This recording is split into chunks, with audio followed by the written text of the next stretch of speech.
अभी कुछ दिनों पहले सोशल मीडिया पर एक वीडियो वायरल हो रहा था जिसमें अयोध्या के एक बाबा जी, जिन्हें पता नहीं क्यों लेकिन परमहंस आचार्य कहा जाता है, उनका कहना था कि ट्रंप ने मोदी जी से आगे निकलने के लिए उन पर वशीकरण कर दिया है और उन्होंने अपनी शक्ति से उस वशीकरण को काट लिया है। सुनने में यह किसी बी ग्रेड फिल्म की कहानी लगती होगी आपको, लेकिन विडंबना देखिए कि दुनिया के सबसे बड़े लोकतंत्र में ऐसी दकियानुसी बातों से लोगों का ध्यान भटकाने की कोशिश की जा रही है, क्योंकि ऐसा ही हमारे देश में होता है। परमहंस जी कहते हैं कि वशीकरण खत्म हो गया, लेकिन हकीकत की जमीन पर तो कुछ और ही दिख रहा है।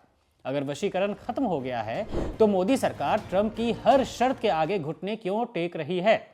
ट्रंप बार बार कह रहे हैं कि भारत के साथ ग्रेट डील हो गई है, भारत अब अमेरिकी सामानों पर टैरिफ खत्म करने को तैयार है। तो क्या परमहंस जी का तंत्र मंत्र फेल हो गया, या फिर ये वशीकरण वाली कहानी सिर्फ इसलिए गढ़ी गई ताकि जनता ये ना पूछे कि ट्रेड डील के नाम पर भारत ने क्या क्या खोया है और भारत को क्या क्या मिला है? दोस्तों, परमहंस जी का तंत्र तो महज एक दिखावा था, लेकिन ट्रंप का ट्रेड सेंसर पूरी तरह काम कर गया है।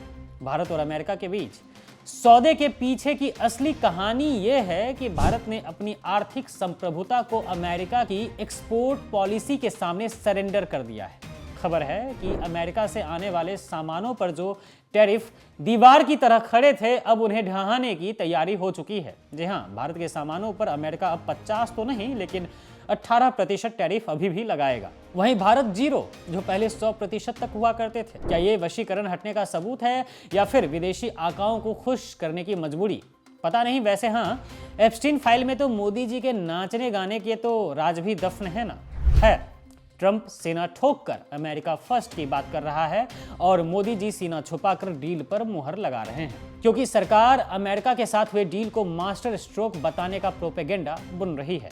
जबकि सच्चाई यह है कि बिना टैरिफ के जब अमेरिकी उत्पादों की बाढ़ आएगी तो छोटे व्यापारियों का दम घुटना तय है।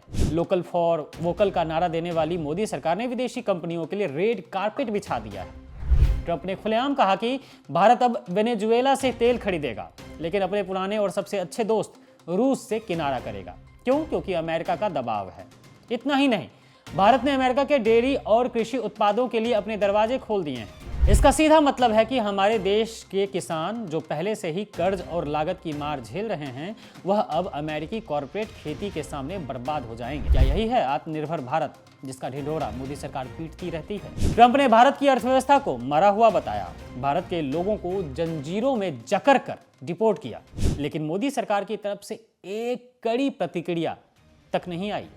ऑपरेशन सिंदूर के दौरान सीज फायर का श्रेय ट्रंप बार बार लूट रहे हैं। वो कह रहे हैं कि उन्होंने ही पाकिस्तान के सामने सीज फायर के लिए भारत को मजबूर किया, टैरिफ की धमकी देकर। मोदी जी का सीना 56 इंच का बताया जाता है अंधभक्तों के द्वारा, लेकिन ट्रंप के सामने वो शायद सिकुड़ जाता है। जब विपक्ष इन आत्मघाती नीतियों पर सवाल उठाता है तो बाजार में वशीकरण और तंत्र मंत्र जैसे जुमले छोड़ दिए जाते हैं। परमहंस आचार्य जैसे लोग धर्म का सहारा लेकर राजनीति का ढाल बन तो रहे हैं। वशीकरण के नाम पर देश के स्वाभिमान का मजाक उड़ाया जा रहा है। असल में वशीकरण ट्रंप ने मोदी जी पर नहीं, बल्कि मोदी सरकार ने देश की जनता की सोच पर करने की कोशिश की है, ताकि लोग आंकड़ों, बेरोजगारी और डूबती खेती पर बात न करके जादू टोने की बहसों में उलझे रहें।